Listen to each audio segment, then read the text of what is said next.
Добрый вечер. Я много раз показывал внутренности этих немецких, ну, европейских проигрывателей 70-х годов, которые разительно отличаются, да, от высокотехнологичных, фантастических и очень красивых электронных и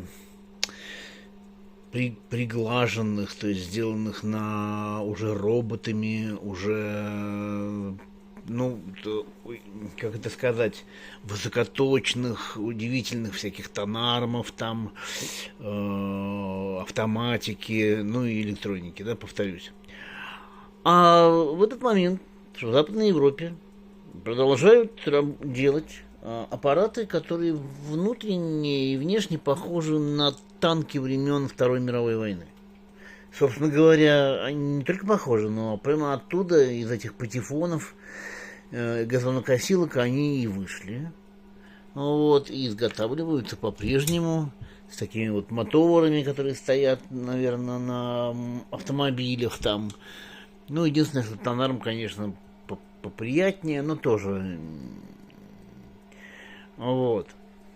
То есть, такое явное технологическое отставание, но все сделано кондово, четко, красиво, мощно. Напоминает советские штуки, да? Потому что угнаться за японцами уже было невозможно. И поэтому вот так это все и оставалось. Добрый день. Я снимаю это видео для заказчика моего дорогого. И, в общем, это извинительное видео, потому что человек очень долго ждал. Я выложу это видео. Человек очень ждал долго, пока я за этот аппарат возьмусь. Чуть ли не 2 месяца он у меня стоял. Все знают, что я не отказываюсь никогда от работ и всегда стараюсь их сделать и получить от этого радость. Но здесь я сначала сказал, что я там 2 дня провожусь, но теперь я вот снял это колесо и понимаю, что не 2 дня. Кроме того, что вот не работает автоматика, я еще не знаю почему, но судя по всему, что вот там вот это с трудом шевелится, это или сломано, либо погнуто, либо просто закисло. Ну вот, и неизвестно, что с тонармом, потому что опорный стол был сорван, и он бился здесь, и я не знаю еще, что с тонармом, ну, кроме того, что сломана вот эта вот база. Здесь управляющее колесо, порваны вот эти тяги, их надо тоже каким-то образом, видимо, поменять, у меня даже нету такого тросика, и выгорели все вот эти контакты, выгнуты были и выгоревшие. То есть это все надо разбирать, чистить, мыть, контакты эти каким-то образом восстанавливать. Вот видно, что горело, да, вот. И трещина на этом. В общем, короче, это не день, не 2, а у меня очень много работы. Я просто вынужден извиниться и сказать, что, наверное, это надо найти. Ни в какой мастерской, наверное, это не сделают. На заводе только, где Браун.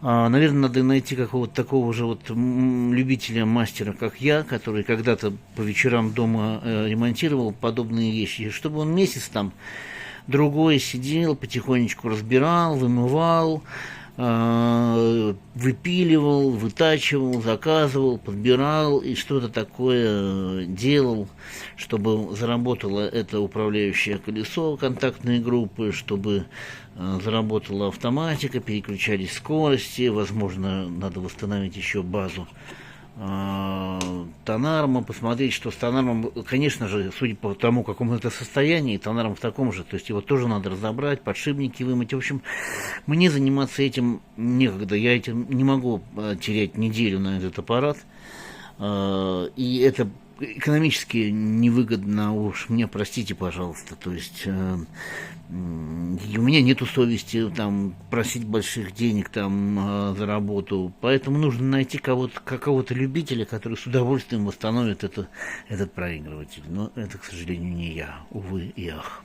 Это, наверное, в первый раз за 10 лет такое со мной, но не лежит у меня душа к нему, не хочу я его делать.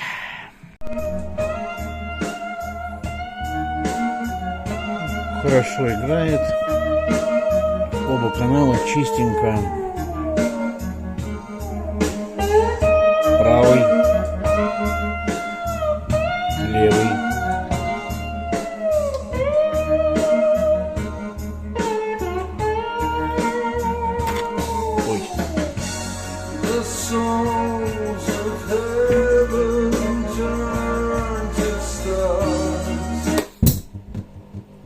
Переключаем на проигрыватель.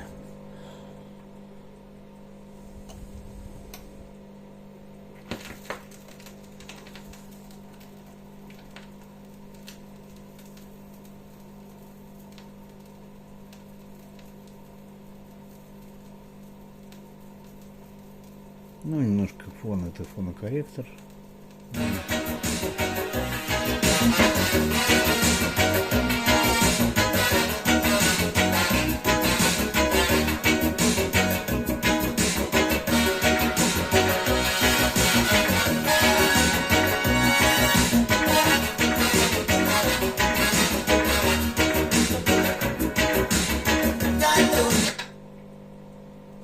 Смотрим, как работает автостоп. Все срабатывает, все хорошо.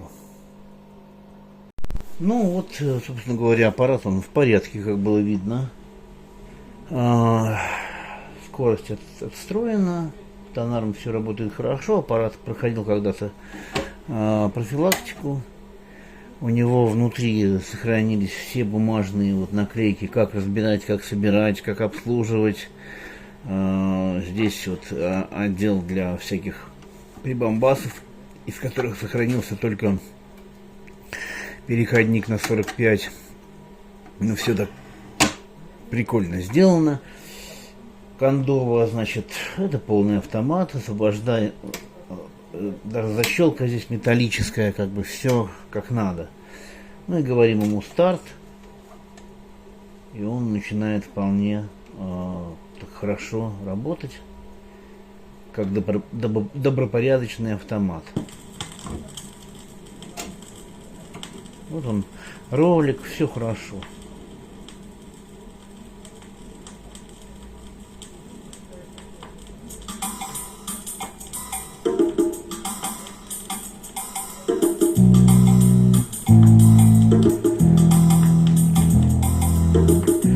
Хороший тонарм, дюаловский, довольно сложный шеллом и контактной группой.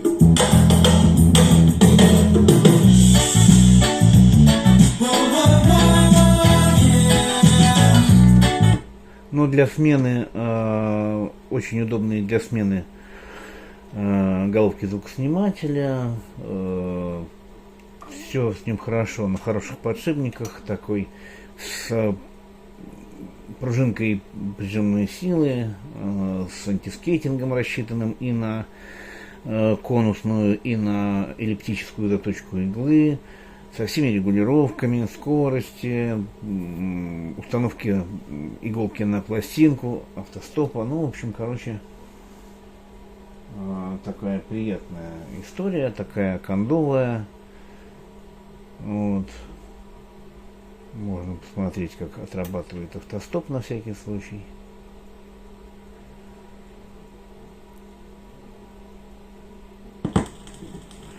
Вот. Закончилась эта вся история.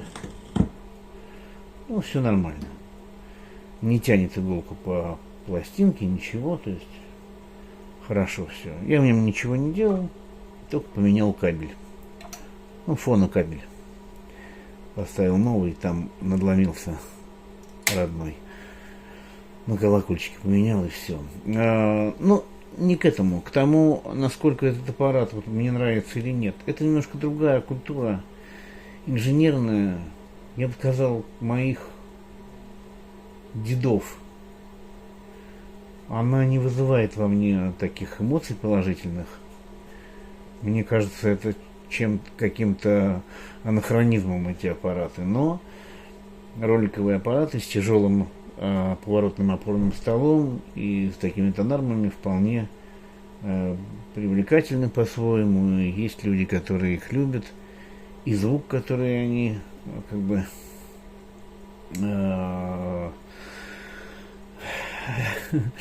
выдают, многим очень нравится. Прикольно, конечно, но я не знаю. Для меня эта история скорее из разряда патефонов. Вот. А для кого-то, наоборот, пример настоящей такой кондовой вертушки Но это же действительно срединная история, да? Не высокотехнологическая японская или даже советская, если мы говорим о Корвете, там, Эстонии или еще о чем-то, да, то есть там явно с оглядкой на Японию делались эти аппараты. А вот у нас были такие, там, как D101, там, электроника, и эти как раз делались с оглядкой или полностью сдирались именно с европейских, с немецких аппаратов. Так что вот в российской инженерной школе, в советской, в ней присутствовало два направления. Одни оглядывались на Японию, другие как бы на Европу и Германию, на Германию больше всего. Вот это кондовый пример немецкой. Немцы, конечно, в конце 80-х делали вполне современные аппараты Dual, а иногда просто брали японские узлы и из них составляли что-то, да, там, ну, создавая совместные предприятия и так далее. Но это вот такой забавный.